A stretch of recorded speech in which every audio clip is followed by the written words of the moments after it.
In the south of the world lies the Southern Water Tribe. The people here live in small communities in harmony with nature. They know how to use her to survive the often harsh weather conditions. You live in one of these small villages, even though you originally come from an evergreen forest in the Earth Kingdom, that a small group of waterbenders call their home. You came to the South Pole to train and become a navigator for ships, and later even a captain. Since the waters in your home are not really the terrace to strengthen your abilities as a sailor, you decided to come to the south. It's been a few months since you are living here, and you slowly start befriending Pokémon for your team to take on future adventures. You left everyone in the village speechless by forming an elemental bond with a Lunaqua only one day after arriving at the South Pole. And today you will try to form a bond with the Fakemon you worked with ever since you came here. You head to the place where the carrier Fakemon are kept and walk up to your hopefully soon-to-be team partner. So this series works a little different than my usual videos. If you couldn't tell, I try to mix storytelling, world building and Fakemon design in these videos. I know a lot of other Fakemon artists do this as well, and I wanted to give it a shot too. Sorry because it probably will be a bit like a clumsy attempt, but I hope you still enjoy it. And while the character you saw in this video is basically the stand-in for the player character, I have the plan on making her an actual character at one point. And well, basically in these videos I will introduce characters, then tell the story as if you, the viewer, are this character, and hopefully later I can combine the storylines and just tell a story with and about these characters. Basically, in total, I want there to be 4 different storylines with 4 different characters at least that play at the same time, but at different locations in this region, and at one point these storylines will connect each other and the characters will meet and basically form a group. But that's just my hypothetical plan for now.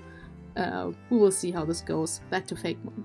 The first new Fakemon is based on the buffalo yak. This animal in the series is only found on the North Pole, but since this series right here is only inspired by the Avatar franchise and is not meant to be a one-to-one adaptation, I decided to also use it for the South Pole.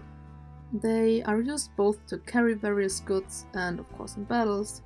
It is a normal type, and if you watch the first Avatar's Pokémon video you may be a bit confused or it may sound strange to you, because I said that the normal type will be the stand-in for sound bending, which can only be befriended by air nomads. However, I decided to make the normal typing a non-elemental type because sound was a bit too specific to use it more often and to make multiple Pokemon based on that, and I just couldn't justify any other typing than normal for this Fakemon right here. So I changed the type distribution for this, but I will talk about that in a different video. The design is nothing too crazy, but we will get there eventually. Their eyesight is very bad, but they make up for it with a great sense of hearing. Noriak are very common both in the wild and as pets, since they are easy to handle and very useful. Most villages own at least a couple dozens of them. After a month of hard training, the Noriak finally accepts you as their trainer. Your ordinary tag and Noriak start to glow and link with each other.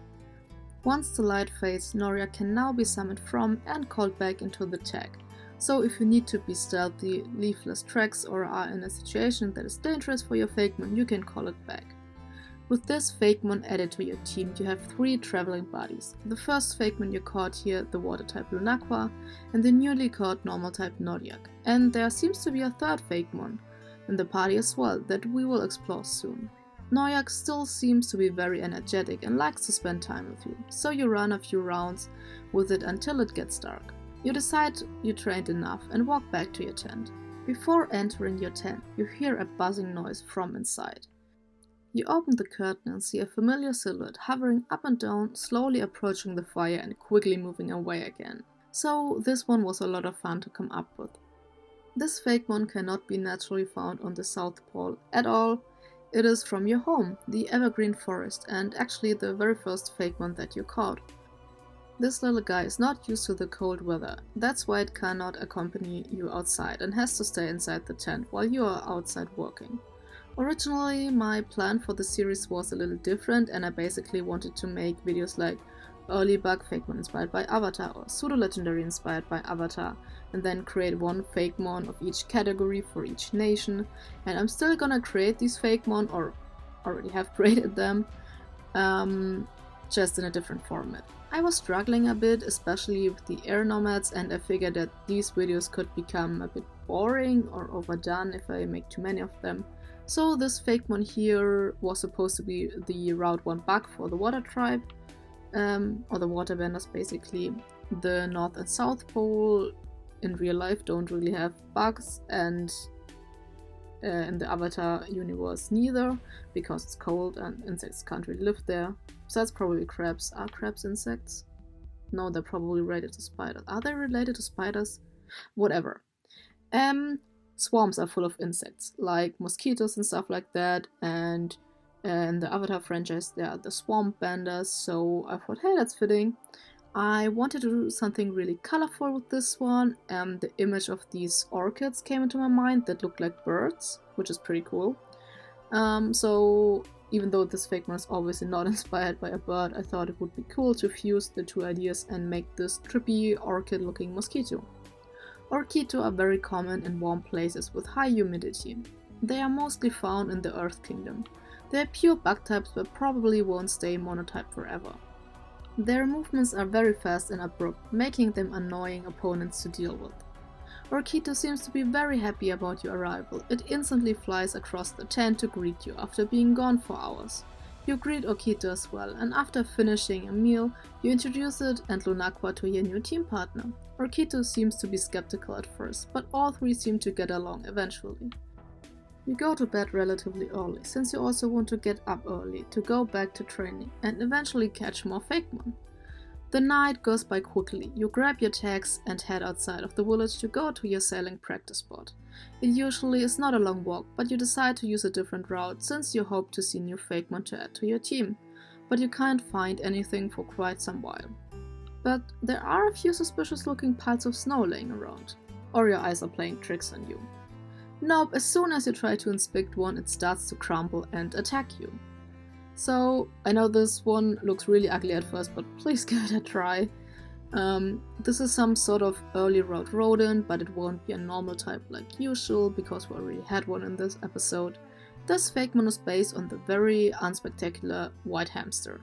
However, I remembered in a pen and paper game from a few years ago, we encountered these creatures that hide under piles of snow and attack passengers once they pass, I believe. So I fused these two ideas and made this cute snowball rodent that camped next to trails. Everything besides the ears and small portions of the face are covered in snow. It can actually shape the form of the snow and at least use its snow arms to drag itself around a bit. Very slowly though. I know this Fakemon looks very much like an ice type, and it will gain the ice type once it evolves, but I didn't want to give it an elemental typing in the first stage since it is supposed to be the stand-in for a Route 1 rodent, and I thought everybody should be able to, catch it. Pullover doesn't look like a dark type in this form, but that's because most of its terrifying body is covered in snow. Or that's what people say to scare the children. No one older than 8 actually believes these creatures are dangerous. The name, by the way, is a fusion of the terms polar and cover, but also sounds like pullover, which I thought was a clever name because it's wearing like a pullover made out of snow. Anyways, back to business! The little one seems to be very distressed after getting beaten so quickly, and you feel guilty about it, so you slowly approach it and see if it's alright. After starting to shiver rapidly the more you approach it, it seems to realize that you mean no harm, so you try to befriend it by holding up a common tag, which it boops its nose against it. The tag and pullover start to glow, and you successfully befriend a new teammate. You already have a team of 4 Fakemon at this point, which is not bad honestly. You continue your way and find your boat near your practice stream. You hop into the boat and start to paddle into the stream. However, something is strange. The current seems to be much more stronger than the days before.